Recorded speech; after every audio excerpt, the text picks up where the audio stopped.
I've never seen people so afraid. I've I've never known conservatives to be this nervous about speaking the truth. We are supposed to be constitutionalists, the American Constitution. We are supposed to be America first, America only. But apparently, in the conservative movement that I find myself being a part of, there is a rift, and there are two sides. There is the America First side that I'm on, but then there's the other side that is another nation first. And I don't, for the life of me, understand why there is such a hold on our politicians, our foreign policy, and our country. Why do they have so much control over our world? And I'll be honest, I'm going to do a correction. I did a story on Tyler Robinson, but even that day, I doubted all the details because they just didn't add up and it didn't make sense. But after these videos I'm going to show you today, I no longer believe Tyler Robinson was even involved. He couldn't have been. There's too many things that are not adding up, and the things that are making sense are going in a completely different direction. So I no longer believe Tyler Robinson had anything to do with this. I'll be honest, I'm afraid. I'm afraid of this other country. I'm afraid of their intelligence agency. I'm afraid of the fact that they have taken over Twitter and they want to take over X and they want to take over. They're taking over pretty much everything around us. And the last coordinated move to stop them in their global takeover that I can remember was something that happened in the 1940s and 30s. That was the last time they tried this. It's crazy. I'm actually afraid of a country. We all are. Listen to this. Kirk's perspective on Israel was not starting to shift. It had shifted entirely. About 48 hours before Charlie Kirk died, Charlie informed people at Turning Point, as well as Jewish donors and a rabbi, that he had no choice but to abandon the pro-Israel cause outright. Okay, Charlie was done. He said it explicitly, that he refused to be bullied anymore. Israel knew that. Turning Point USA knew that because Charlie was explicit. Why isn't Turning Point USA making any statements and shutting down this repeat attempt by Israel to lie and to pretend that towards the end, Charlie was just authoring love letters to Israel, giving them a perspective of here's how we can win. Here's what you guys need to do. You need to work with this Hillel, whatever it is. Yeah, the same people that are calling me anti-Semitic, you need to work with those people harder. Enough of the games, enough with trying to allow Israel to wrangle a narrative that you know is not true. Charlie did not die pro-Israel. He did not die for Israel. He did not martyr himself as a friend of Israel. In fact, was Candace Owens the only person in Charlie Kirk's life personally that loved him? Because I don't see a fucking soul going this hard. I don't see one single person this passionate, this serious, this thorough, this involved, who cares this much to get to the truth about what actually happened to Kirk. No one seems to care except for people like me, people like Candace Owens. There are other investigators, people like Mr. Let Go. They've been doing the research. Nothing makes sense. In the video, something causes his shirt to pop up just like this. And then something grazes. It's like it grazes his neck. Boom! You see fluid shoot out. But when you go to the scene, there's nothing on the ground. There's nothing on the hands of the people that are apparently trying to stop the bleeding. They lift this man up. He's walking over gray colored concrete. There's not a single drop of blood anywhere on anyone. I remember I accidentally cut my finger one time. There was more blood dripping on my shirt and on the ground before I could stop my finger from a cut than there was from a wound that people want to convince me was a bullet. I say bullshit, but forget that part. Let's go over the facts. Now, this is Star-Lord Ziggy on X. I mean on TikTok. They're going to eventually ban this page. But before they did, I went ahead and did the legwork. I brought some of her videos, Ziggy's videos, to my personal page. And these are, I'm going to tell you a story without saying anything. One of the videos, they already put a community strikes guideline on, and I don't know why. But actually, I do know why. Listen to this. But it goes to the point where, if, for example, if I have less ability sometimes online to criticize the Israeli government without backlash than actual Israelis do. It's been so unfair. They were coming after you after Turning Point for, among other things, that you had Dave Smith there. Dave Smith is allowed to criticize Israel. You had both sides. This is only days before. Days. You got to think about it. Charlie Kirk, I remember arguing with people because I would say, oh yeah, I love his work. Oh, but he's pro-Israel. How are you a fan of his, but you're an anti-Zionist?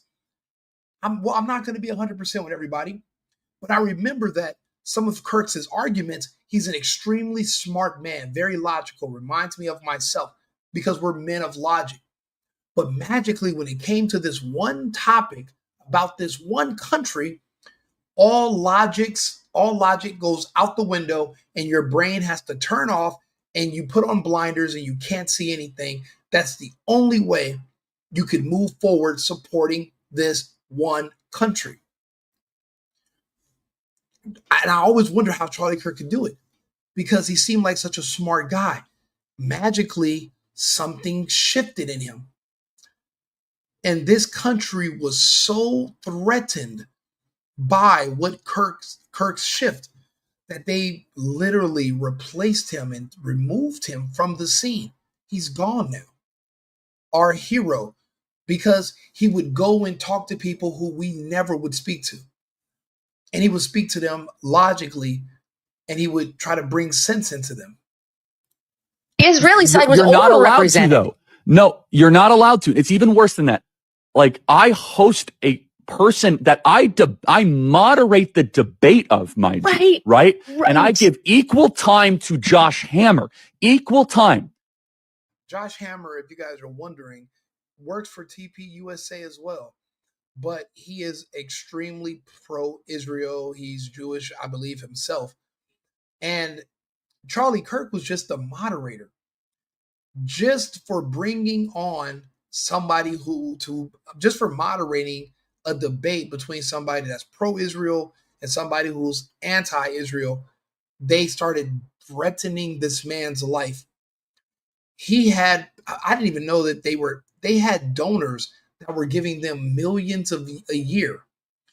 But to keep the money, you had to be pro-Israel, and you could never speak foul or even platform somebody who was not using their particular talking points. It seems like Kirk just happened to never cross that line. I don't even think that he knew he could not question these people.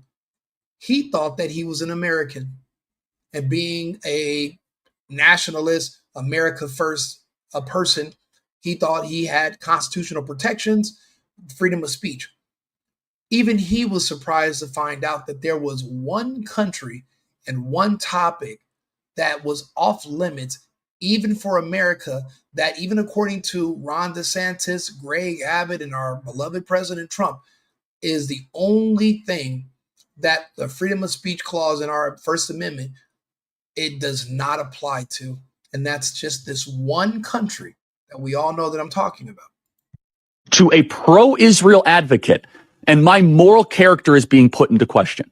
And so I think it's a hyper paranoid, like we're just going to try to, we're going to just stamp out everything type of practice. It's like there's some rule you can't go there when it comes to Israel. Well, you and I believe that we're Americans and Americans first, period. End of story. We are citizens of this nation, okay? And that's what I believe as well. But I watched them kill him publicly. And this man, Josh Hammer, the day before Charlie dies, on his own X account on Twitter, he posts about public executions. He retweeted a post about public executions that Donald Trump had made from like 2013.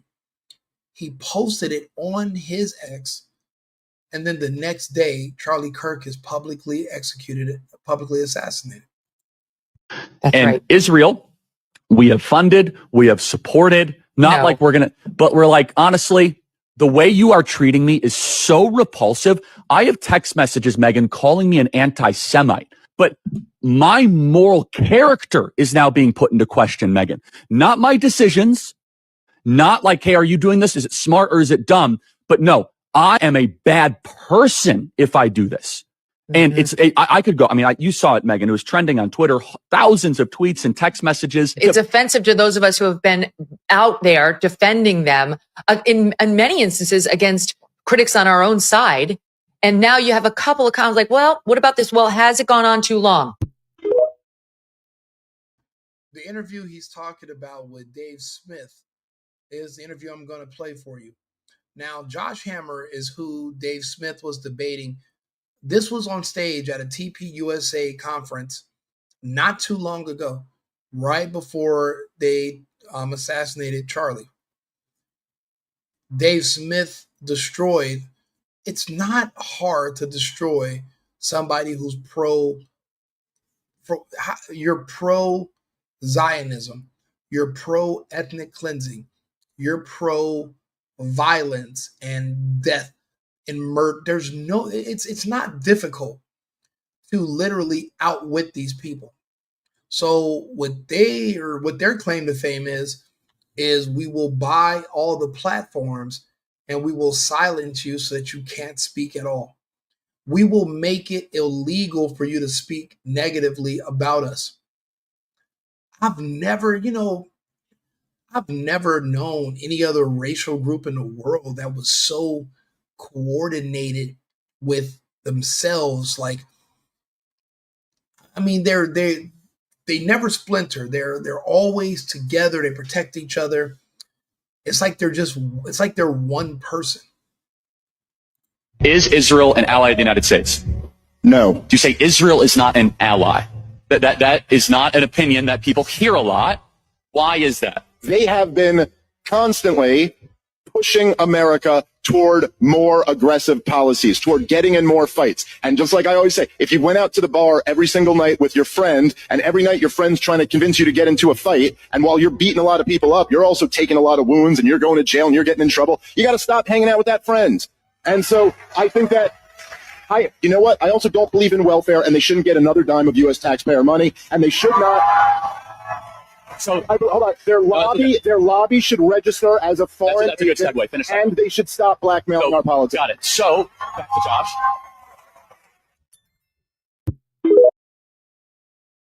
That's not even a new argument. There's a saying. If he just made that's a normal. That's something that's been around for 100 years. If you have a friend and you go to 190 different bars, and this friend gets kicked out of every single bar, do you go back and blame the bars or do you blame the friend? Everyone says historically they've been kicked out of 1,000 countries, they've never had a homeland, yada, yada, yada. So Dave Smith's not saying anything that's brand new, but I guess you're just not allowed to say it. And then you got people like Brandon Tatum, who is also normally logical guy, but and people think that his brain turns off when it comes to law enforcement. I disagree. Laws must be enforced. People who have an issue with authority don't like the fact that laws are necessary. However, when somebody breaks down how it works and you see it from the other side, then they think it takes they think that his brain turns off and he's pro police. There's nothing wrong with being pro police, but being pro another country that you're not even a part of their ethnic group, that takes the cake. Listen, I don't like that the text messages were released, but let me just add this, because Andrew in the podcast said that this was the screenshot that he took. Now, for one thing, Brandon, why would you not like the fact that these texts are being released? Who are you to not be a fan of transparency? If you were a true friend of Charlie Kirk, you would want all information to be put out there. You would want complete and 100% transparency when it comes to everything, any evidence, any text messages, any documentation. You would want to see any and all proof. No, according to him, he's not being paid by any group. He's not getting any money from AIPAC or anything. So why do you care in any direction at all? Are you doing this just for content? Like, why are you defending them? Why do you not want to? Why would you say something like you don't want transparency? You used to be in law enforcement. I thought you guys cared about the truth. That's why people are looking at him suspect. I guess they adjusted his voice because of, for copyright. And disseminated to other people, which somehow this got in the hands of Candace Owens, and Candace Owens put it out on the internet. So it doesn't appear that this somehow came from Candace initially getting into the system and finding this stuff. It came from Andrew, who screenshotted this and sent it to somebody that ended up getting in the hands of Candace Owens. Andrew calls himself one of Charlie Kirk's best friends, but even he's afraid. He's afraid for his life.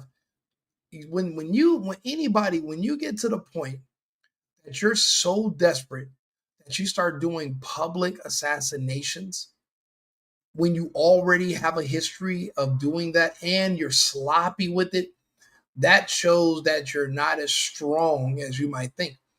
When you cannot persuade people to join your side, when you have to use physical violence and death just to get people to respect you, then that means you've already lost. Or maybe he sent it her directly. I don't really know. But let me give my thoughts on the existence of the text message, what I think, and then we're going to get to Andrew Kovit's response of the text message, and I want to play Rob McCoy's statement as well. I do not like this drama because Charlie Kirk cannot defend himself. He's dead. There's nothing to defend. These are his words. There's nothing. He said what he said. You're going to have to defend the people that he's talking about. You're going to have to defend the people that had something to lose, the people that were threatening him, the people that were threatening to take money from him, the people that offered him money and he turned it down because that would mean he would no longer be able to speak the truth about the violence and about how what they're doing is morally and ethically wrong. And it goes against our beliefs as Christians. Charlie Kirk was not willing to stay quiet about that. Apparently, Brandon Tatum is. We all can get on Twitter and look at what they're doing to those people in the Gaza Strip. We all can see for ourselves and make our own decisions. We don't need you, even with or without these text messages, we believe what we believe. The difference between us and Charlie Kirk is that Charlie Kirk had a platform, he had an audience, he had a following a strong following, a following apparently that this country that we're speaking of, that we shall not name, that this country needs. So whether he liked Israel, didn't like Israel, whether he was going left, right, down the middle, none of it matters because he cannot defend himself and he's no longer with us. So, and unfortunately, that's the ignorant thinking of a person who would be pro assassination. So you think that if you kill someone, everything they have to say goes out the window and then that it's over and they're gone. My friend, what you just did was immortalize them. It's been 5 years since Kevin Samuels died, and we are still quoting him to this day as if he was alive and well. Even Tupac, we're still listening to his music and quoting him. That does not, just because someone is killed or they're dead, does not mean this just goes away. That is an ignorant and an ill-informed take on someone who was assassinated. Martin Luther King was assassinated as well. So was Robert F. Kennedy and John F. Kennedy, and we still quote them till this day. That's what the whole word for martyr means. You turned Charlie Kirk into a martyr. He's never leaving. These text messages are now immortal, just like his other words. And these text messages prove that he decided that he was leaving the pro country we shall not name. He was leaving their cause. He was actually not was leaving. He's already left. His strive to be in a certain position or take a political stance, it really is irrelevant at this point, unfortunately. And I don't like the leaking and screenshotting and sending information out on the internet into the ether, simply because a private message is a private message. And if a person who was on the private message wanted to be public, that person would have made it public. This was a group chat.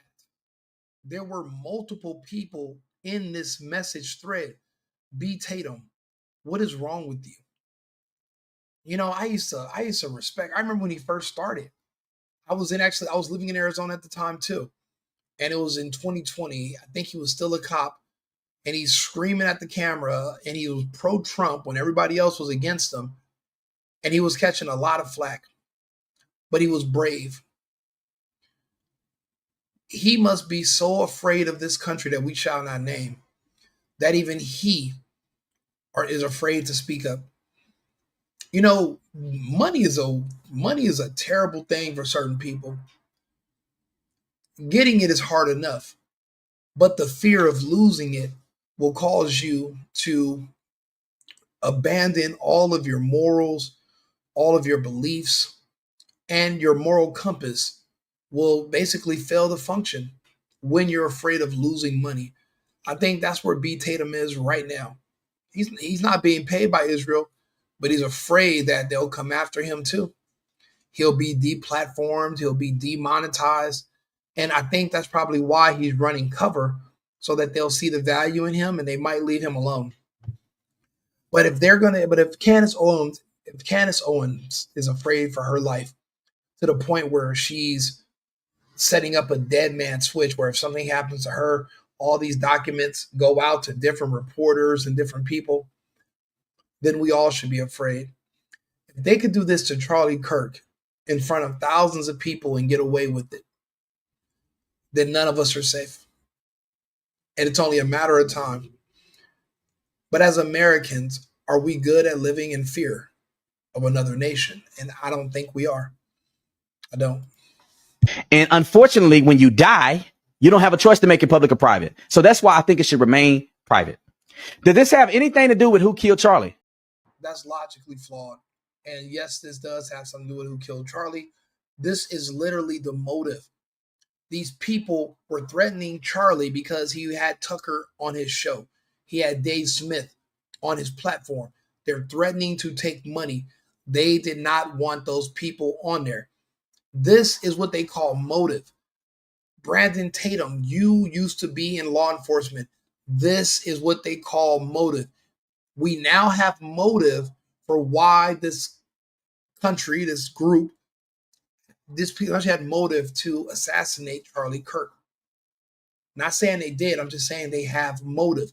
These text messages prove they had motive. And actually, I'm probably going to click off from him because he's so ridiculous right now. I can't really listen to him and take him seriously.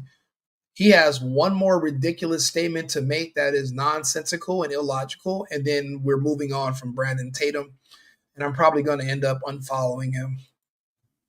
No. So any effort, in my opinion, to promote this as a thing or promote this as important is literally spitting on Charlie's grave, in my personal opinion.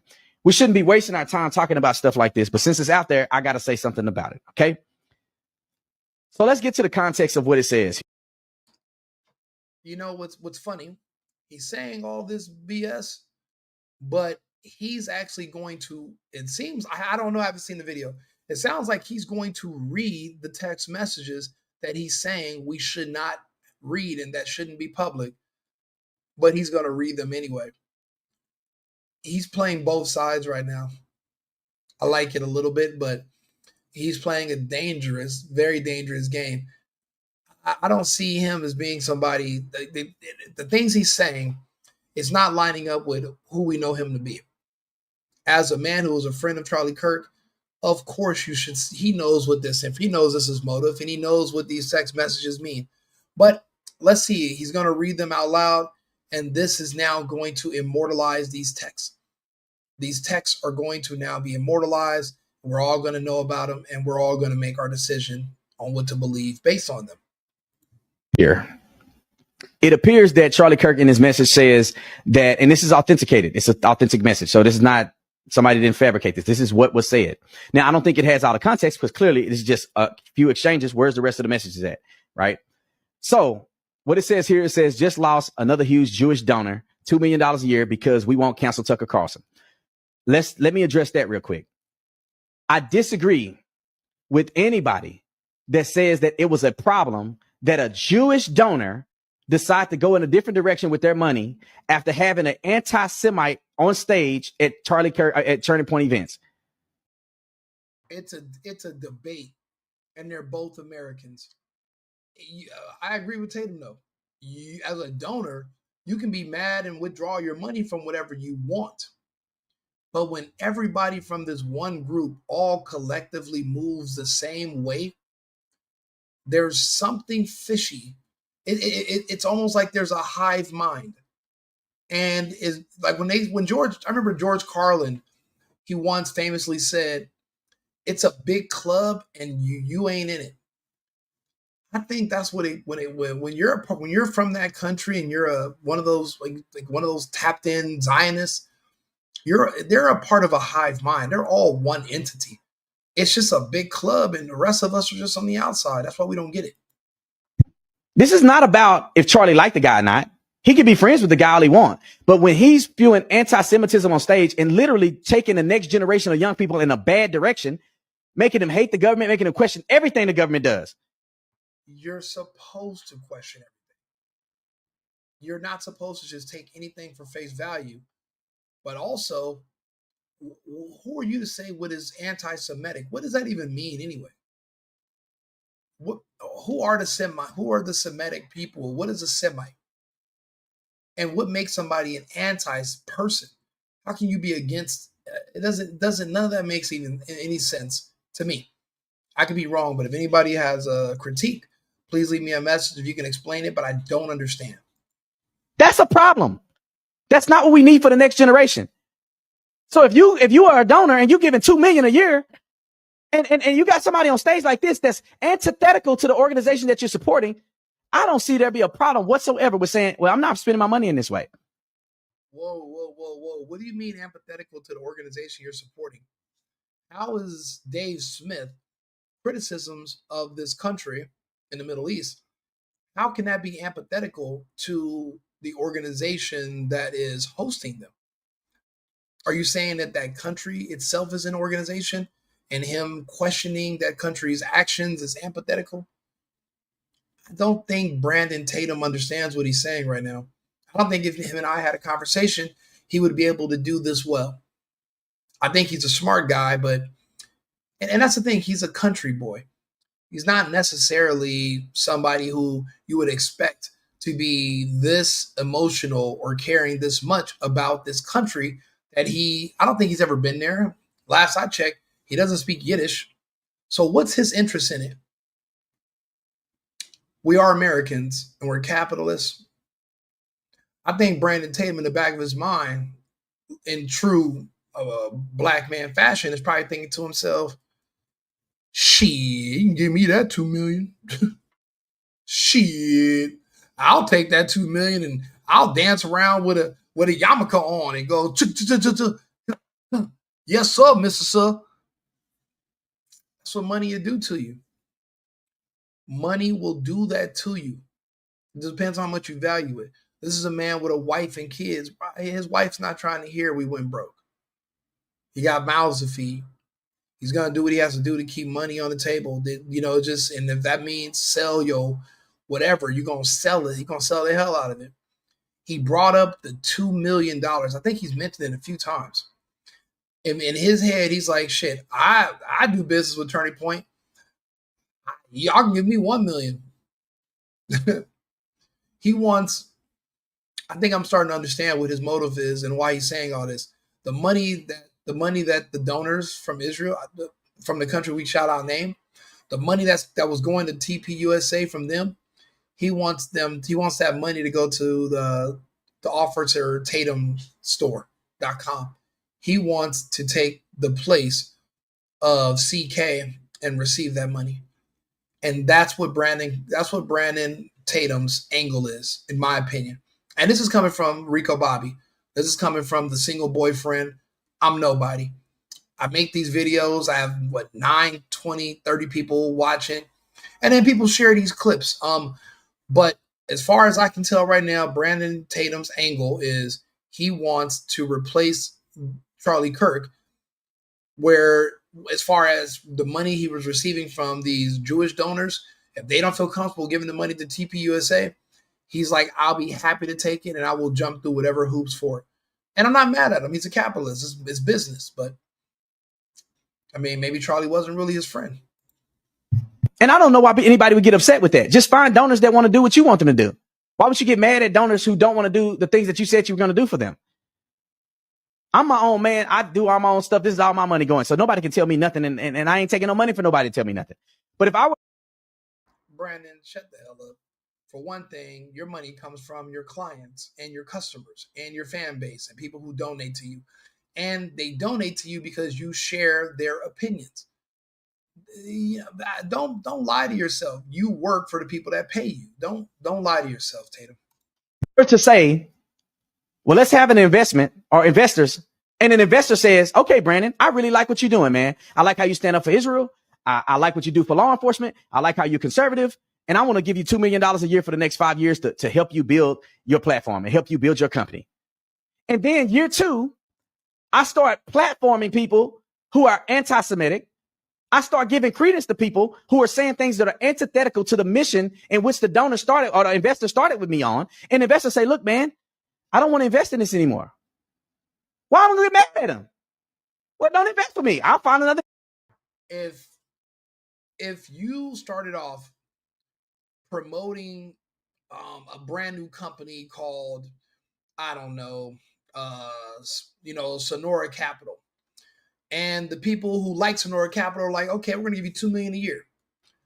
And then in year 2, you do a little bit of reading and you find out, holy crap, Sonora Capital also funds, I don't know, abusing children in other parts of the world that are orphans, and they were caught, people in the organization were caught trafficking kids, moving kids around or whatever. And you decided to speak out against it. But the company that's been giving you money, they're like, hey, what are you doing talking out against them? We were giving you money.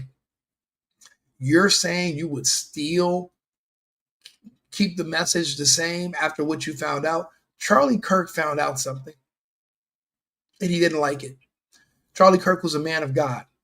He found out something about this country that he might have just been blind to initially, but something he found out, it changed him, and he no longer looked at this country the same. It happens. It not what they say, to whom much is given, much is required. Once that knowledge was given to him, he could not ignore it. He was a family man himself with children. You can't ignore some of these things. You can't. I'm sorry, Brandon, things change. And if guess what, if this company gets mad that you don't want to do that with Sonora Capital because you found, then so be it, leave. Did it sound like Charlie Kirk was going to lose when he sleep over these donors? He turned down 150 million. What does he care about 2 million? He had no problem. He was able to sleep at night. I don't know how Brandon Tate, I don't know if he's just in a mode right now, but I don't know how he doesn't get it. That's what that believe in what I want to do now. Then it goes on, and Charlie Kirk says the key point that I think everybody is honing in on, and that's that it leaves me no choice but to leave the pro-Israeli cause. Now, let me tell you what it don't say. This does not say that Charlie Kirk don't support Israel anymore. It says, will you shut the hell up? If somebody tells you I don't support the pro-Israel cause, that means I am no longer supporting that country. I'm no longer supporting them. That's exact. B. Tatum, what the hell are you smoking? That's exactly what that means. That's exactly what he said. That's what he's been saying. That's what got him assassinated. This is not just a weird coincidence in timing. There are no coincidences. This is a reaction to what he's saying. This is a reaction to him no longer wanting to be a part of that pro cause for that country. This is what I mean. B. Tatum, you're getting ridiculous. And I feel like I'm going to have to build a better studio, and I'm going to have to sit up here and counter, and I'm going to have to replace you when it comes to doing this type of content because you're going in a wrong direction. And this is a guy I like. I used to be inspired by him, but it's hard for me to take him seriously. And it sucks that it comes down to one thing, but why does everybody have a blind spot magically when it comes to this one country? Since when is that a normal occurrence for a human? You're a smart person by day, except when it comes to this one person or one country, you're just, come on, dude. and that he's not going to put his neck out there and take the arrows that are coming his way, standing up for Israel and making it the main thing of what he's saying when he's defending Israel on campus.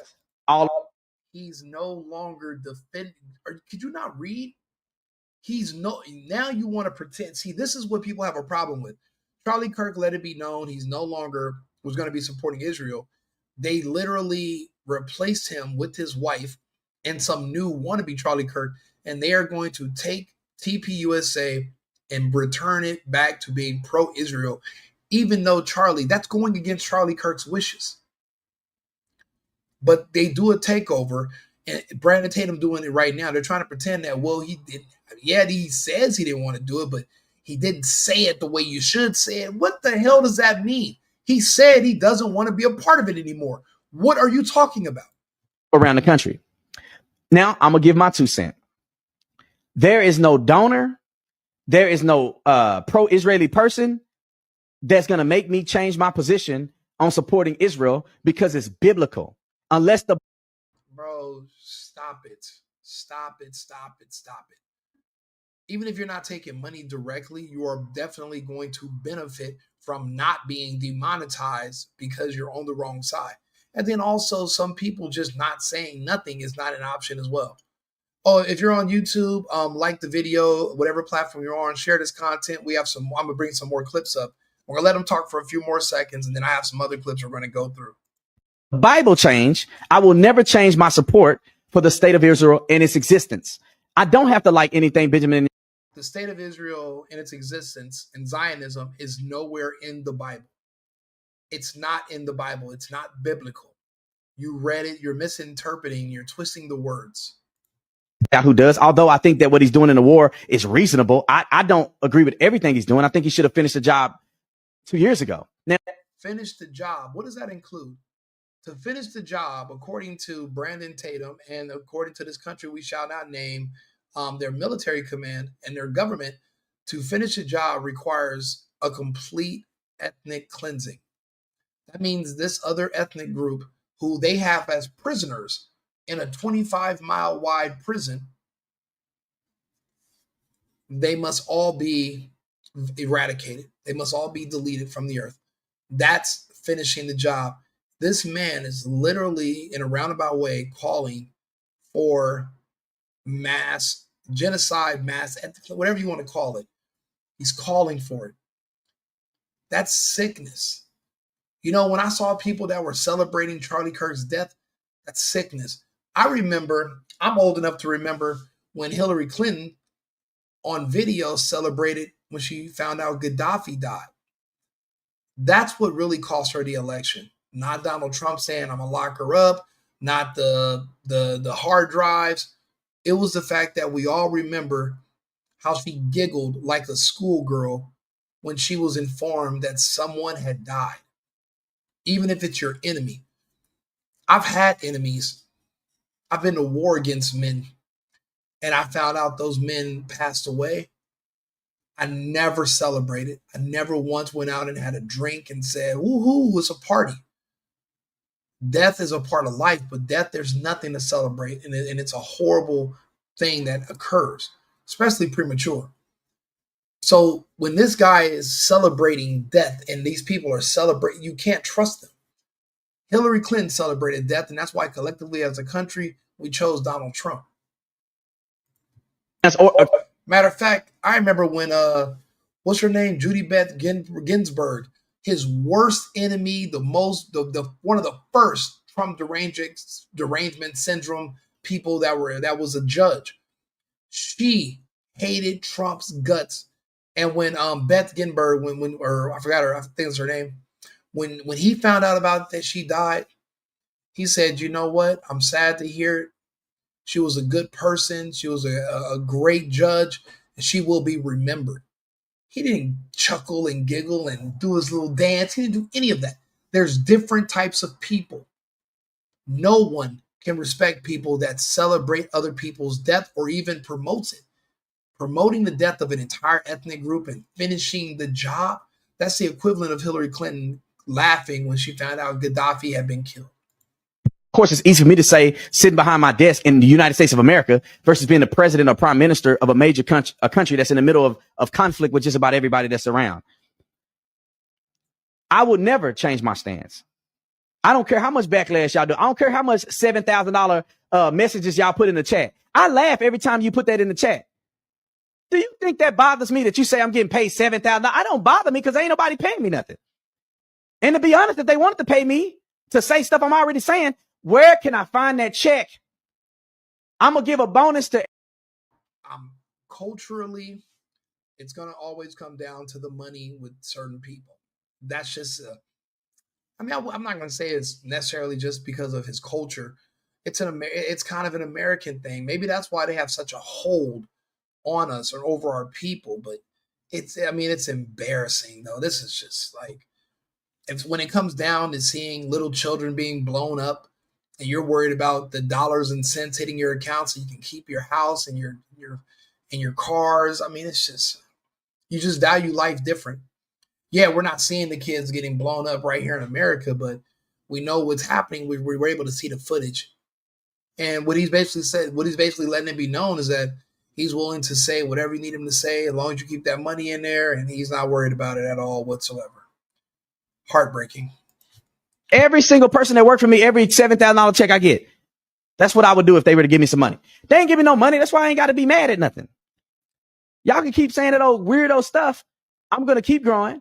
My company's going to keep growing. We're going to keep succeeding. The Lord is going to keep blessing. So, yeah, Tatum, you're talking way too much, my friend. You're speaking too far in advance. The Single Boyfriend, like and subscribe, share the videos. This is Matt Gaetz. He actually was almost our attorney general. Let's listen to what Matt Gaetz was saying on Timcast earlier today. Initially, act that there was no appreciation for nuance. Like if you asked any questions about any decision of the Israeli government in any place regarding settlements, regarding Gaza, whatever, you were like, you had deviated from the script. And I just, in any policy area, I had resentment over that. And then I saw the way the AIPAC worked, and that was weird for like a country lawyer like me. I remember my first AIPAC reception. AIPAC.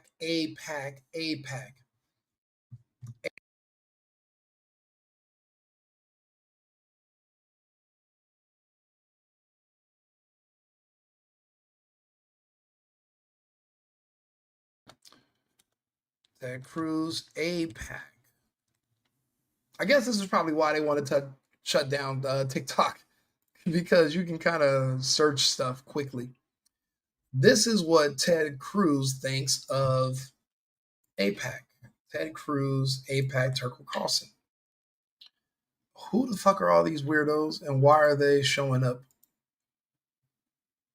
Okay, here we go. I'm only trying to get to the question of what APAC is, and I don't think you're being straightforward about it. APAC is lobbying on behalf of the interests of a foreign country, and they're not registered. And you're saying, no, that's not true. You're saying that they don't coordinate with the Israeli government. Of course, I coordinate. They talk with them. I don't know what they do. But why don't you care? Isn't it? How do you not know what the people who give you money every year do? Speaking of Timcast, they were saying that this one company called Tenet Media was actually getting money from the Russian government, and they were trying to indict them. And they were saying, oh, you should have did your research into where their money. It's a media group. They do all types of media. I don't know if they're getting money from different companies. I don't know their inward workings, but yet they were being held accountable for it, and they were smeared in the media for not knowing. How are you a person getting money from a company and you don't know what they do? How do you not know how APAC works? And they're the strongest lobbying firm for a foreign country that's not even registered as a foreign company, a foreign entity. So there's laws against that they skirt. How do you not know what they do, but you take their money and you know people that work for them? You guys have never had a conversation to say, so how do you guys work? What do you do? You're not curious? I'm with Tucker. Maybe that's why eventually I'm going to be someone who's doing these type of interviews, because I have questions and I'm not for sale, but also my curiosity outweighs my desire to buy a Lamborghini. Meaningful if a foreign government. Hey, I talk with Israel all the time. I talk with foreign countries all the time. But the law is, and a lot of people have been prosecuted under this law, that if you are lobbying on behalf of foreign government, you must register. That's it. It's really simple. And I don't know why, if I'm working from Malaysia or Qatar or Belgium, and I'm working on behalf of its government's interests through a group of Americans who are representing the friendship between those two nations, I have to register under the Foreign Agent Registration Act. And if I don't, I can go to jail. And people have gone to jail, including people I know. Okay. So I don't understand why we don't just be honest. The Foreign Agent Registration Act is the FARA. So when you hear somebody talk about FARA laws, it's about registering your company as a foreign agent registration, meaning that you're working on behalf of a foreign nation when you're dealing with our government. And say they're lobbying on behalf of a foreign government. They're coordinating with the government. You know that that's true. That is not only not true, that is false. They're not coordinating with the Israeli government.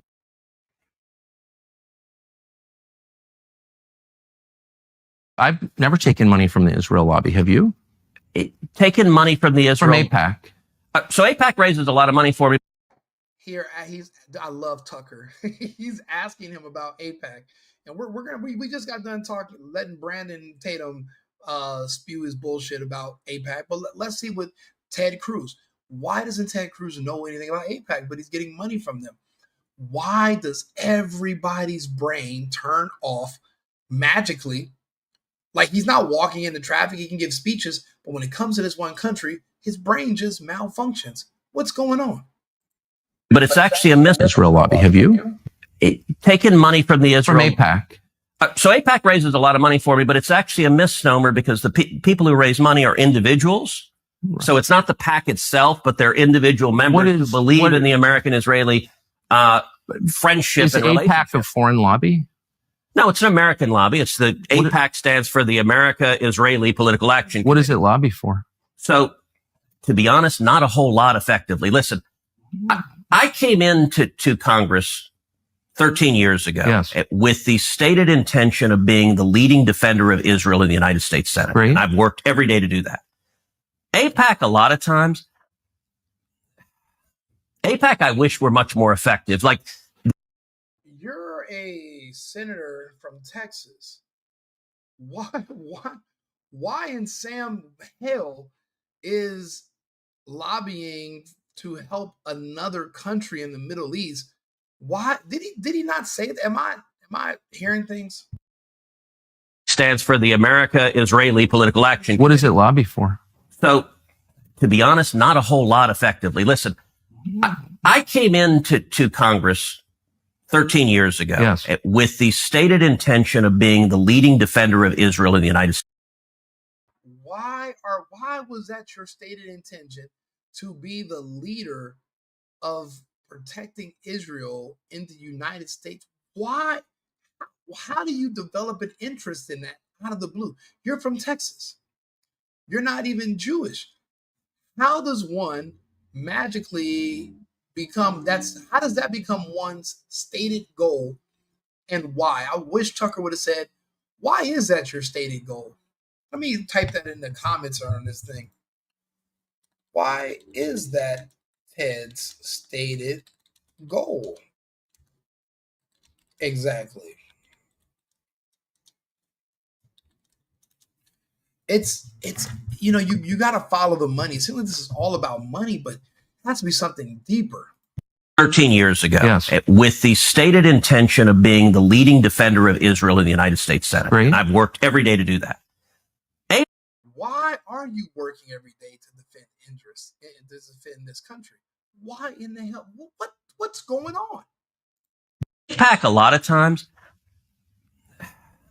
AIPAC, I wish were much more effective. Like, there are folks online who are in the fever swamp of terrified of AIPAC, and AIPAC. I'm not terrified of AIPAC at all. You're the one who seems a little uncomfortable when I'm asking. No, not uncomfortable at all. I'm just asking what AIPAC does. My understanding, having known a lot of people who work at AIPAC, is that it lobbies on behalf of the Israeli government. Wrong. Oh, okay. It's when was the last time AIPAC took a position that deviated from Prime Minister Netanyahu? All the time. Name one. Okay. Let me go back and give a little history. If you want to do a deep dive on AIPAC, I don't. I want to do a shallow dive that gets. No. I want to get to the core question. AIPAC is lobbying for a foreign government, and it's not. It's lobbying for the United States. It is lobbying for a strong U.S.-Israeli relationship. Okay, so it's not has nothing to do with the foreign government. It wants America and Israel to be closely allied. Okay, This was unfreaking believable. So that's the level that we're dealing with, of the mental gymnastics we have to play with people about this country. It's funny. Like a year ago, there was like some kind of Israeli leaders had a summit, and they just said something ridiculous out of the blue. And they said something about they have major problems with the young black generation in the United States. What an odd thing to say. Why would you, a foreign country, care about what blacks in America are saying? And I'm noticing I don't see Asian Americans. I don't see others, Latino Americans besides myself. I don't see a bunch of people speaking out and asking questions about Charlie. Everyone, except for a few people, and a lot of them happen to be black, are the only ones literally still asking questions.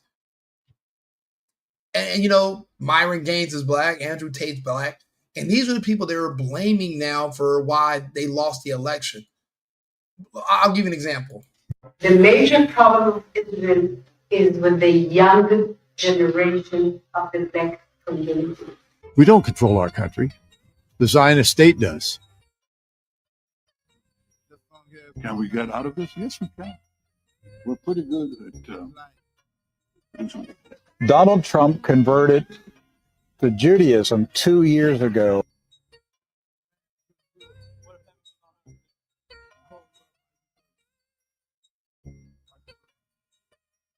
Like intelligence. We serve both. Such a weird thing. And then I look and I'm like, okay, Candace Owens, black. Myron Gaines, black. Andrew Tate, black. Mr. Let Go, black. Then you got somebody like me who, a very small audience that's growing, and I do appreciate you guys' support. But we don't mind talking. We like to talk. And here I am, out of the blue, coming out of the ashes, working my way up gradually, learning how this all works. And I'm starting to understand why they said they're having a problem with us, because no one else is going to do it. No one else cares. Like, everybody else is afraid. And I guess the spirit of fear isn't really our thing, just because, we literally live in environments where you get shot just going to the grocery store. You might go to a party that's going to get shot, going to the club, but you still go. So you're not really afraid of death. You're not afraid of dying. You're not afraid of a lot of things. So it makes it hard for you to intimidate. That's why I think that's probably why they're noticing that there's a problem. But look at Candace Owens. He knew, and others knew, that Charlie was done with Israel bullying him, and I am now going to present you proof of what I am saying. This is an actual group chat, which happened 2 days before Charlie Kirk was assassinated. There were 9 people in total on this chat, including Charlie and Rob McCoy. I'm going to protect the names of the other 7. Like the video, please. Share the video. Get other people to tune in. This is important. Everybody needs to see what's happening to our country. I'm deathly afraid for our country. For all I know, now that I'm looking at all this, for all I know, we've already lost our country. If our president, if we find out Trump is compromised by this other country and they control him, and we find out that they've penetrated our cabinets and our senates, and they have AIPAC, which lobbies and gives money to all these different politicians, then our country's gone. We don't have a country. We have a subsidiary of this other nation, and whoever controls them, because they don't have the same ethics laws that we have, so we don't know who controls them. But what scares me the most is that there is a war, a proxy war happening against this country, and the other side that's fighting them is the World Economic Forum. That's why you see the pressure. That's why you see the money behind these Free Palestine for years now. It's all coming from the World Economic Forum. They're both, the World Economic Forum and Israel, or the Zionists, they're at war. They're fighting each other. But what they're doing is they're fighting over the United States' arsenal. It's like the United States is the girlfriend, and this country and the World Economic Forum are the 2 boyfriends, and they're duking it out over the girl. They want the girl. The United States is the girl. And I see that the World Economic Forum it seems like they're not making very many moves, but for this country to be so desperate that they would do this to Charlie Kirk. Kirk could have made a U-turn. He could have started leaning towards being anti-Israel, but then he could have had an awakening one day, changed his mind, and got back on board. They didn't even give him a chance. He stepped out of line. He wasn't going against Israel for years. I mean, I'm talking about a matter of weeks that he had this awakening. This is a matter of weeks, not months. This is just this year that he had this awakening. Somebody asked him to read something, look into something. He did, and it changed him. They didn't even give him a chance to change back. They gave him an ultimatum. You get down or lay down. And if you lay down, you're going to stay down. That's what they told Kirk. I can see why they have a problem with people that look like me. For now, to be clear, I might actually release a name every day this week, but I want to show you this because suffice it to say, Rob McCoy was on this text thread, and I think it helps contextualize him as a person, in my view, that he would attack me for telling the truth about the pressure that he was facing. Take a look. So Charlie writes in this group chat, just lost another huge Jewish donor, $2 million a year because we won't cancel Tucker. I'm thinking of inviting Candace. Somebody writes, oh. Charlie writes, Jewish donors play into all of the stereotypes. I cannot and will not be bullied like this, leaving me no choice but to leave the pro-Israel cause. And somebody writes, a donor writes, please do not invite Candace. That might feel good short term, but it's not good long term. In my opinion, like all groups, you're going to get a wide variety of opinions. That nasty free will thing that God bestowed on us makes life frustrating at times after the dust settles a bit, maybe. So again, this is 48 hours before Charlie Kirk was assassinated. He was very clear and he was very explicit, and he did not back down, not in that Hamptons meeting, which they're all lying about, nor in this text thread. I'm not going to reveal the names of the other 7. Actually, you know what? I disagree with myself 4 seconds ago. Let's just throw in Josh Hammer for funsies. He's on this chat. Okay.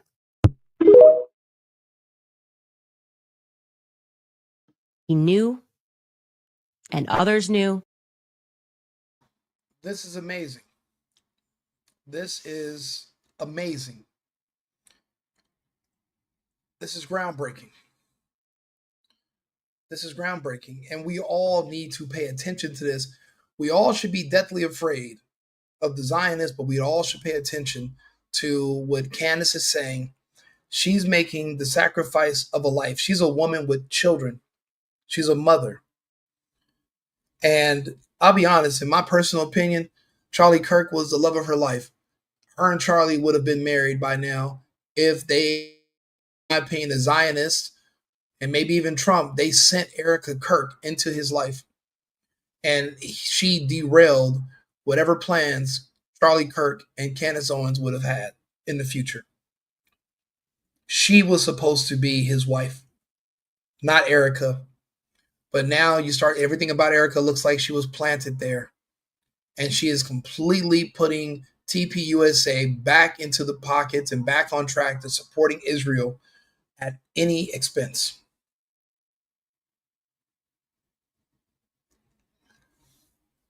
It's a shame. We're losing. We've already probably lost our country and we just don't know it. These videos, that's why I'm playing these videos, they're telling a story. And when you rewind this video from today, you're going to see that I don't have to say much. These stories are going to tell themselves.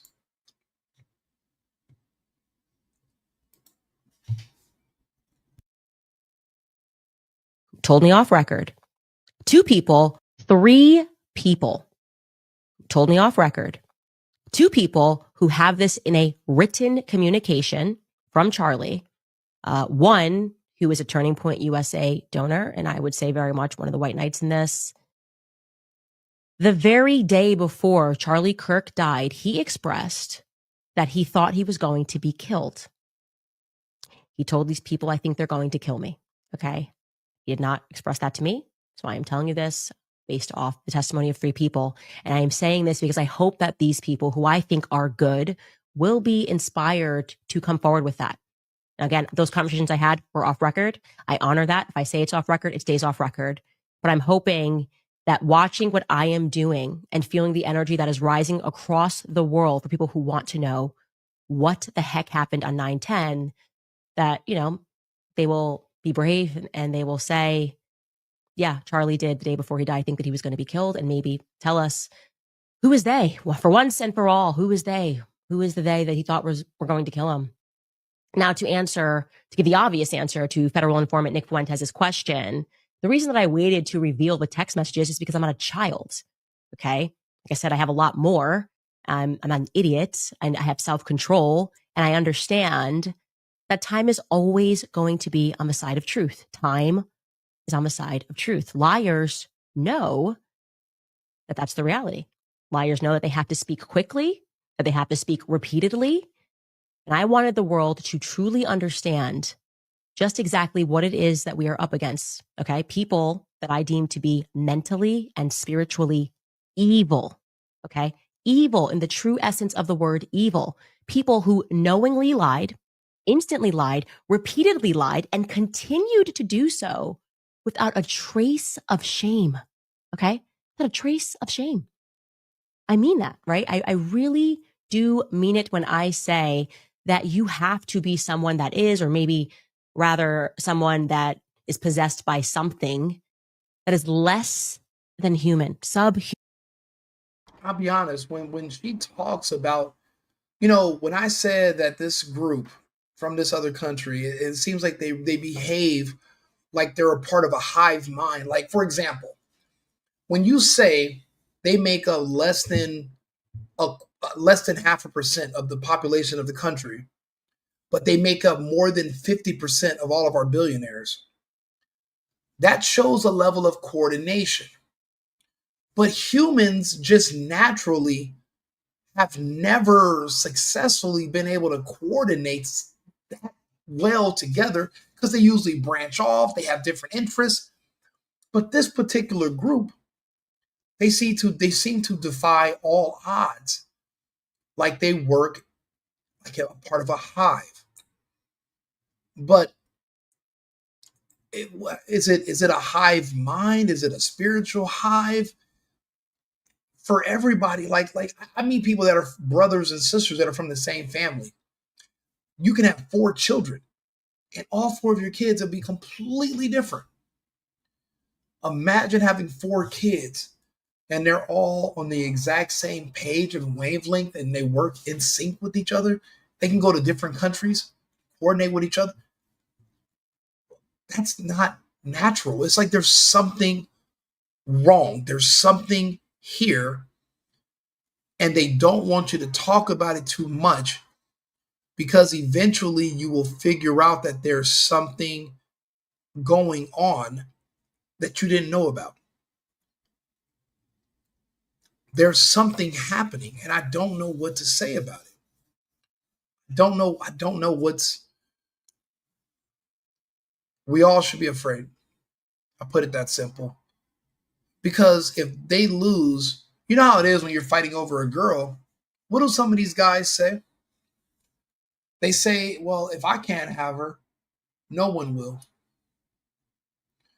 So if they can't win, if they don't win this fight over the United States, what will they do to us if they don't get us? If they lose to the World Economic Forum? But that's the other thing. We know at least this country we can't speak of, at least the Zionists, at least that's the enemy we know. If they're uprooted and replaced with the World Economic Forum and the technocrats and those people that want to bring in that new world of basically technocratic communism, that's a new enemy.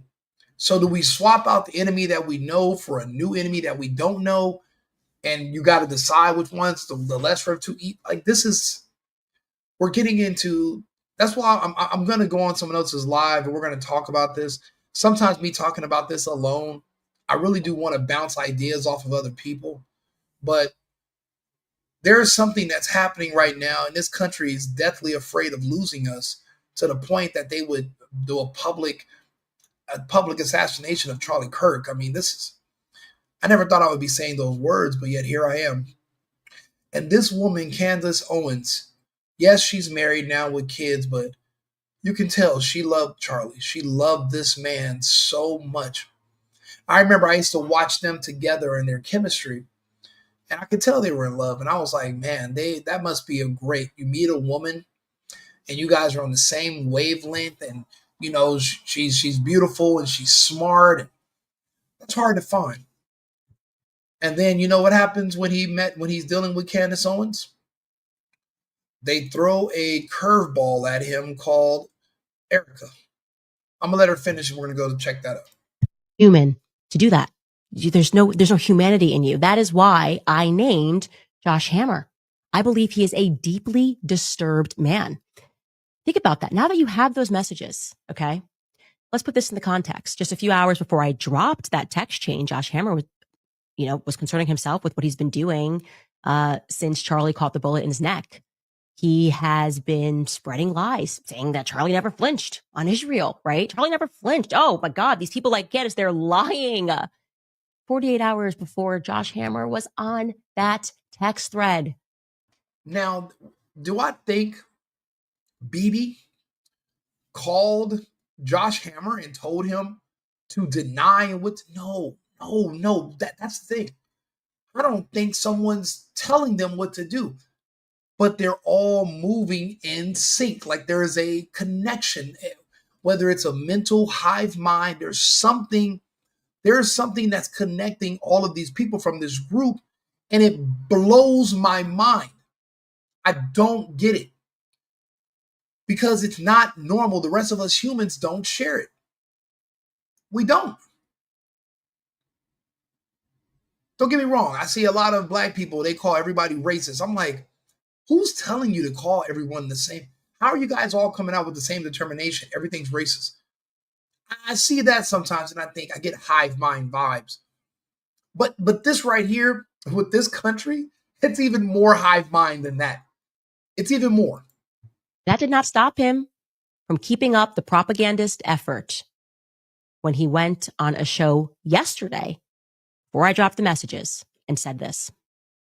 Charlie was a close friend of mine, as you know. We actually spoke literally the night before his tragic and untimely death. I was on a small Zoom call with him. Man, that guy looks like his people. Doesn't he? Like, he looks like his middle name is Mossad. Everything about this dude looks like, if you look up his country, a picture of him shows up. Like that's his first and his last name. Like that's exactly, like it's crazy, but he literally looks like the epitome of what his people like. It's like the genetics are, I mean, pure genetics, pure his country. That's an understatement. Like, to make him look like this. And typically when there's, now I don't want to talk about that. I'm not going to bring up practices on, mating and breeding and all that. We'll talk about that on when I specifically I'm only on Rumble. We'll talk about that. But let it finish. A couple others. We were literally talking through this topic. I was giving Charlie advice for how to message on this issue on his forthcoming campus tour. He kind of jokingly mentioned to me, he was like, Josh, I'm going to mention your book, Israel and Civilization, and it's so good. And that was literally our last conversation. It's just so tragic. This letter that he wrote to the prime minister. He kind of has a little bit of Shapiro voice too. Isn't that weird? The like when he speaks at the very end of whatever he's saying, he sounds like Shapiro. If we're living in a simulation, right? This group is what we would call a glitch in the matrix. Or this group is of the matrix, and the rest of us are just drones that they harvest our heat from our bodies, and they keep us suspended in this reality, and they're just living off of us. That's the only other explanation I could come up with.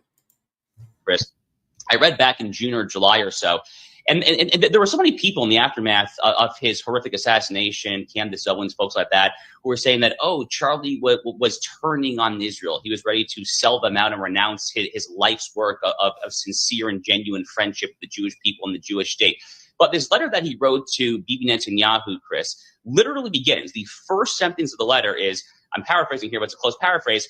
As a Christian, one of my greatest joys in life is making friendships with the Jewish people and defending the state of Israel. That's literally the opening sentence of this letter. You guys don't hear Ben Shapiro when you hear him speak? Literally, he could work for the Daily Wire. He could literally stand at a podium and just speak. He sounds like exactly like Ben Shapiro. But maybe he's not in front of the camera all the time, like Ben Shapiro, because when you look at him, you see what a stereotypical guy from his country would look like. With Ben Shapiro, you're like, yeah, he could be from there or he could be from Boston. But there's no way in hell Josh Hammer is from anybody's Boston. He's not from Wisconsin. He's not a cheesehead. You know exactly. You can look at Josh. What's his name? What was his name? Josh what? Let me see. Josh Hammer. What? I don't think that's his real name. It sounds like his porn name. Josh Hammer. I bet his name is Josh Balkowitz or Josh,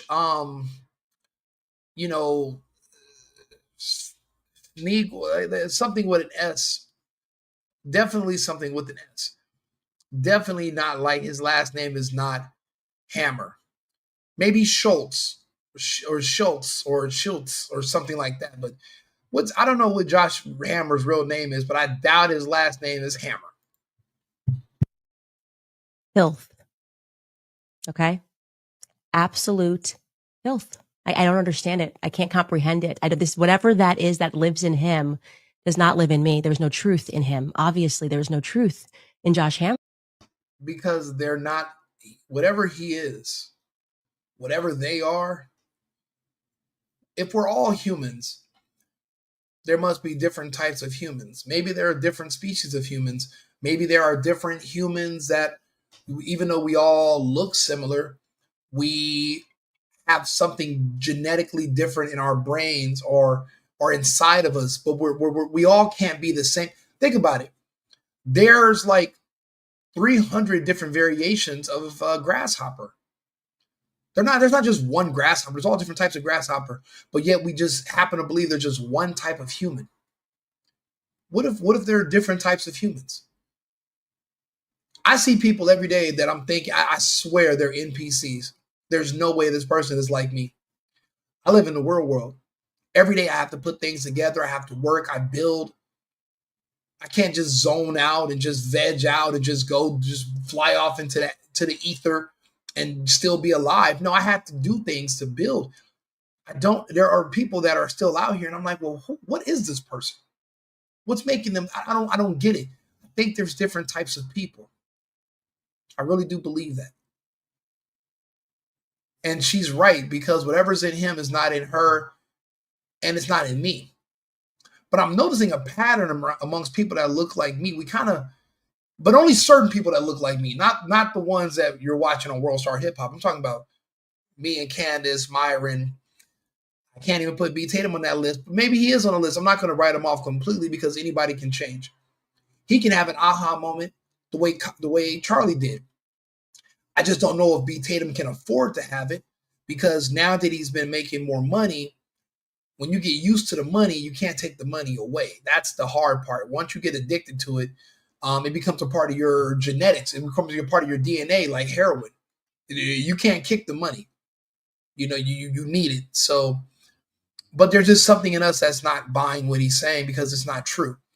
I remember the first time I went to a mosque with my brother when I was a little kid. And the guy that was talking, he was saying a bunch of stuff that was factually true. And I was a little boy. And I was like, and I felt like a spark, something warm in my chest. And it was like, and when I got outside, I told my brother, I was like, man, when that guy was talking, I felt something like, and he was saying that when you hear something that's true, it's I think he said something like truth is the word of God. And there's God in the word, and then there's a piece of God in you. And when you hear truth, then that spark in the truth and the spark that's in you, they connect. And then that's when you get this feeling. I don't know if everybody gets that feeling. I do. That's why I want to talk to people more, and that's why I'm doing this. This isn't my normal life. Nobody in my personal life would ever believe that I'm sitting here making videos, reading the news, talking about, this is nothing like my typical regular character. I'm a party guy. Party. I kick it. I don't, this was, I was doing animal rescue just for fun. People didn't believe I did that. But just when I get, it's like I'm addicted to hearing the truth. I want to hear more of it. And I want to speak it to people if possible. That's why I try to talk to everybody. Candace is right again. We got to protect her at all costs. He could have said, Charlie was going through 48 hours earlier. Yeah, he refused to do that. And in fact, I'm quite alarmed with what I know that there are 3 people who said that Charlie communicated 24 hours before he died that he thought they were going to kill him. Now I find it rather alarming that Josh Hammer is similarly saying, the night before. So you spoke to him the night before. Did he communicate that to you, Josh Hammer? Did he? I'm interested. I know we won't get answers from you, but let me promise you that if I get a text message to the effect that you were somehow involved in him feeling anxiety the day before, if you did something that gave him anxiety in that way, I will release it instantly. There will be no place that you can hide. That gave me chills. And I'll be honest, it makes me emotional, and it brings, man. The reason The reason it brings tears to my eyes is because most of us will never know love like this. She's a woman. She's not crying right now, but she just threatened another man about the man that she loved. Even though that's not her husband, she loved Charlie Kirk. A lot of us look to him as, he was a guiding light, and we admired him because he was willing to do what a lot of us wouldn't do, which is go talk to people on the other side and try to give them guidance. But sometimes you want to make sure you're giving the right advice. He was well read enough where he knew what to say. He didn't stutter. Some people struggle with that. She loved them. She loved Charlie Kirk so much, and that's why everybody's afraid of her. His own wife, his legal wife, is moved on already. She doesn't care about Charlie. She's not talking about Charlie. She's already gone. She's gone on to her next mission. She moves like an agent. Everything about her says agent. Candace actually loved him. That's why they had to get her away from him. That's why they brought her in a year and a half after Charlie and Candace had met and had been dealing with each other. They sent Erica in there to block Candace out. See, this is when a real woman loves you. You want to know what fake love looks like? This is what fake love looks like right here. I'm not going to be able to focus sitting this close to him. You ready? Performative. Women don't obsess and drool over the man that they're with. Women obsess and drool over the men that they want, not over the men that they have. This is not genuine. This is not real. This is scripted. This is her job. She is an agent. She's an agent. This is not real. Nothing about this is authentic. Now, this is after they become engaged.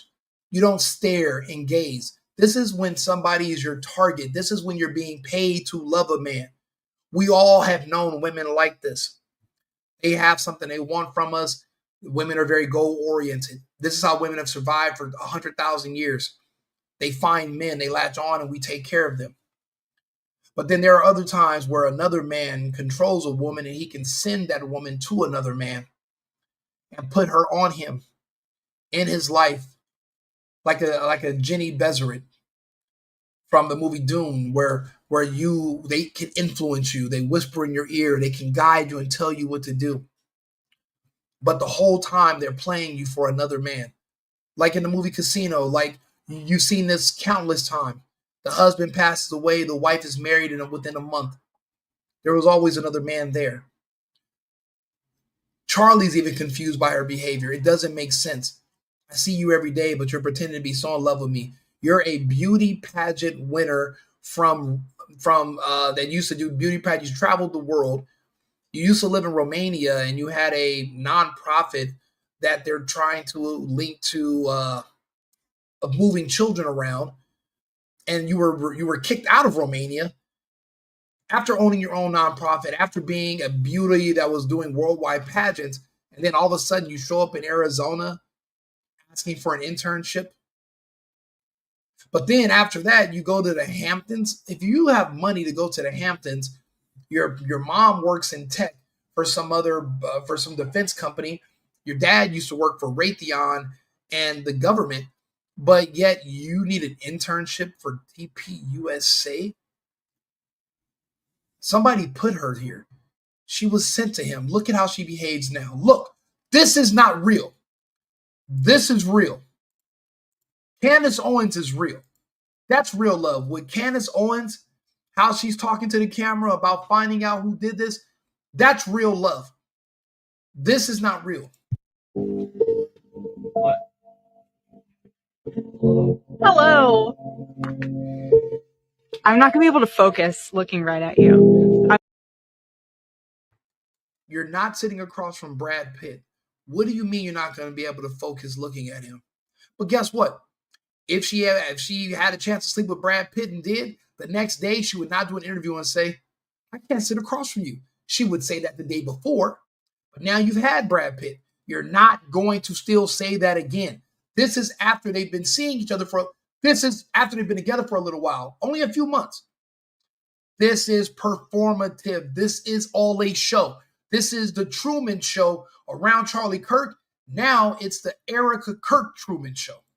I'm just going to be staring at you. Hello. Wow. Ready, Terrell? Hold on. We're rolling? We're not. All right, you'll be switching. All right, I'll count it down. Wait. They sent a beauty queen to a guy that's probably never had any luck with women in his life. Her attraction to him, there's nothing about it that's natural. He wasn't even rich at the time. This is all performative. Mark my words, this is all going to eventually come out. Videos like mine are going to go into the human aspect of it because I study people. Because I deal with people, I talk to people, I've lived. I'm still living. So that's where my angle, everybody else is talking about the ballistics. We're talking about all the connections and all the politics of it. And I do all three. But I'm going to also focus on the human aspects of how fake all of this is. And it's even confusing to Charlie. Charlie doesn't understand what the hell her problem is. She's putting on a show. And now she's on to her next assignment. I won't say MK Ultra, but it's something like it. She's a soldier. In the movie, the Bene Gesserits, that's what they were called in the movie Doom. I'm kind of nervous, you guys. She's nervous, which is why we must get going. That's not Brad Pitt. That's not George Clooney. It's Charlie Kirk. Not a horrible looking guy, but even he doesn't understand why a world-renowned model that used to win pageants that Donald Trump used to host, what are the odds of that? What are the odds of that? He could have had a woman of substance, a woman with brains and beauty, but he went to a blonde-haired beauty that he was thinking maybe is too good to be true, or maybe God sent her. That's how people like us think. We think maybe God sent her. They get us every time like this. It's a honeypot operation. And guess what country likely sent her? They train kids. They train people to be weapons. They train you to be operatives, to collect data. What do you think a spy is? What do you think a spy? You think spies are born into this? They're trained to know. And people have said that. You can say that about certain people. I speak multiple different languages. If I was just in your country all of a sudden, and I'm posing up to this person and that person, and I'm just happy-go-lucky and smiling for no reason. If you would be like, maybe Rico's spying on somebody, I would not be surprised. I wouldn't even be mad at you. It would just be a little bit too good to be true. It's all a show. It's a big club. And unfortunately, we're not in it. And unfortunately, Charlie wasn't in it. Poor Charlie wasn't in it. All right, we ready? No. Okay. 3, 2, 1. Hey, everybody.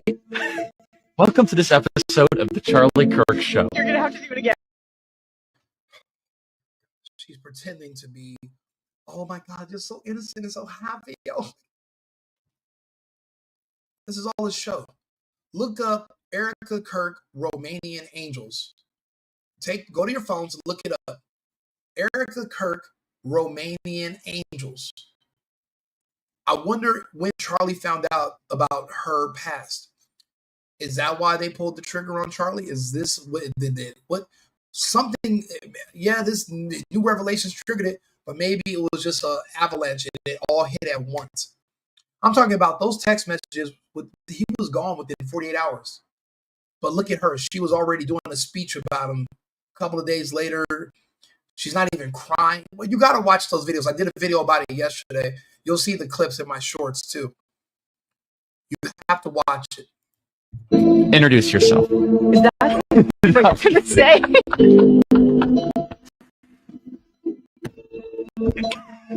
Hey, everybody. Welcome to this episode of the Charlie Kirk Show.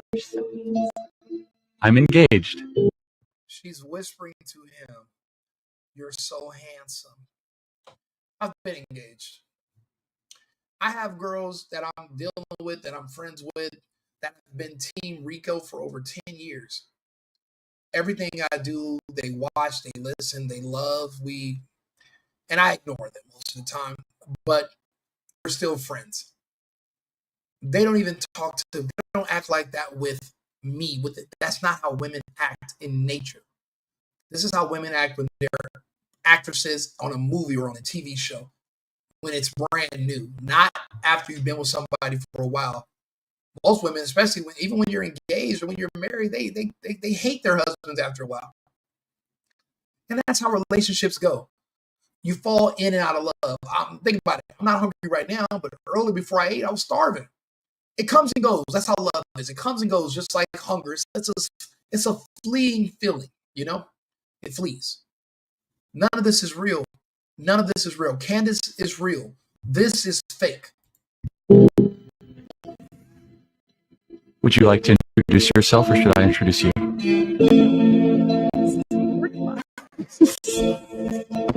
How would you like me to start? All right, we'll try it again.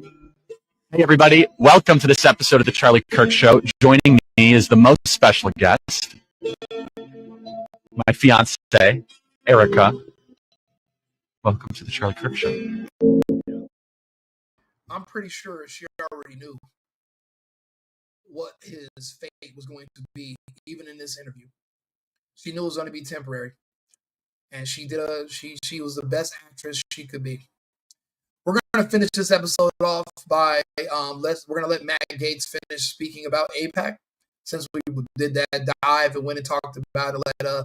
We let Tucker and Ted give us some insight, but now we're going to let him finish, and then I'm going to end this episode. I'm going to go have some tacos and flirt with somebody, and I'm going to go back on live in a few hours, but let's finish it off with this. And like your fundraiser tells you have to go, and your chief of staff tells you have to go, your committee chairman all tell you have to go, and you get there and you wear this name badge, and I remember there's a QR code on it, and what we were supposed to do was go talk to donors, and then if they liked you, they scanned your QR code to make a donation, like on the spot. So can you just imagine how demoralizing that is, to like be told that your job for the next several hours to go chat people up, hoping they would scan you like a can of tomato soup on the way out of the meeting. I mean, it's and literally purchasing. Right. And so I saw that and I was like, wow, that is so freaking weird. And then, I was in Israel. I went multiple times, and I did not like the fact that I found someone in my room rooting around in my stuff that should not have been there at the King David Hotel when I came back to my room when no one was expecting me to be back in my room. And I just presumably Israeli law enforcement. Well, I don't know who it was. I just thought, like, this is weird. All of these things combined are odd, and then the policy. Wait, you were in Israel at the King David Hotel. You come back to your room early, and there's some random stranger rummaging through one of our American politicians' his luggage and his stuff, and he's just kind of glossing over. Like, what the? Are you insane? Should nobody be in your room going through your stuff? The outgrowth seems to be an obsession about the Middle East that has not served my generation well. I just don't. Initially, it's a big club, and we're not in it. This is what true love looks like. Charlie Kirk's perspective on Israel was not starting to shift. It had shifted entirely. About 48 hours before Charlie. I wanted to end on that note, but this video right here that they're saying community violation, there's nothing it didn't violate anything, but they will not let me play it for you. And what it was a video about Candace Owens talking about how the dead man switch that she came up with. So let me just play that video on our way out. Candace Owens, dead man switch. Let's see here. See, there are other people who play it, but not me. I went ahead this week and sent around a life insurance policy of sorts, a package rather, to people that I trust, a package filled with text messages, emails, private communications, videos, and private legal documents. So if anything happens to me, you guys will know exactly who it is that has been making my life a living hell over the past couple of years. People that are trying to bankrupt me, trying to bankrupt me and my family, that are threatening us, to sue us. Everything that Kanye said was so real. Okay. Now, mind you, this is the video that I shared, the exact same video. I downloaded and shared it on my page, and I was given a community guidelines violation, and I'm appealing it right now. This video that's playing right here, I copied it, put it on my page, flagged. I'm now at that point where you look back and you go, man, Kanye was right. He was really saying something about what it takes to leave, to fight for custody of your own soul. Just leave me alone. Let me say what I believe and you say what you believe. Fight fair. Why do you always have to make this threat to bankrupt people? And I want you to know that those people, if anything happens to me, they have my explicit permission to release it all, detonate it all, expose all of these people in politics and in the movement who behave like this behind the scenes. It's necessary. And I highly recommend every single person that is out there, that has a platform and is going through things and is scared, do the same. Send everything around to about 8 people that you trust. And I mean, I arranged it. I sent it to journalists, text messages, and screenshots to people ranging from Max Blumenthal to Andrew Tate. They won't know where it's coming from. But I went ahead this week and said, we're in dangerous times right now. We're in uncharted waters, but we do know that the people we're fighting are willing to do anything and everything to keep their position and keep their power and keep their control. We're not even fighting the left anymore. We're fighting against the people that are above the left and the right. The people that how they always tell you there's basically we're 2 wings of the same bird. Now we're fighting the actual bird and the beak. The wings are one thing. We're actually fighting the beak. What happens if you knock the head off of the bird and you're part of the wings? What happens then? Or what happens if the bird decides it doesn't want if I can't have both wings, I don't want no wings, and the bird crashes and it self-deletes. Guess we're going to find out. Like and subscribe, share the video. I'll be back on in a couple hours. This has just been heavy. Thank you for tuning in, and I'll see you guys again shortly. I didn't play I didn't do the sponsor in the beginning because of what this video talks about, but I appreciate the sponsor, cosigning.com. I thank you for still, funding these videos. I really do appreciate you guys. If you're looking to move and you need an apartment or a house and you don't have a friend or a family member willing to co-sign for you, cosigning.com is the network, and they will connect you with a qualified co-signer that will get on your lease with you to help you get approved for your place. And you're pretty much paying them to take the risk. So that's the beauty of it. It's mutually beneficial. There's a lot of people I've met that they were looking to move, but they couldn't move because they didn't have someone willing to do this in their family, and they didn't have any friends willing to. So now you don't have to put a strain on your relationships. You can just hire a co-signer and they'll jump on with you. So thank you very much. I've been needing to find a new apartment, which has not been easy with credit as bad as mine. Luckily, I found cosigning.com. They connected me with a co-signer who helped me get my dream apartment for me and my dog. I just paid a small fee and was able to move in fast. Get the co-signer you need for the apartment you want. Check out cosigning.com.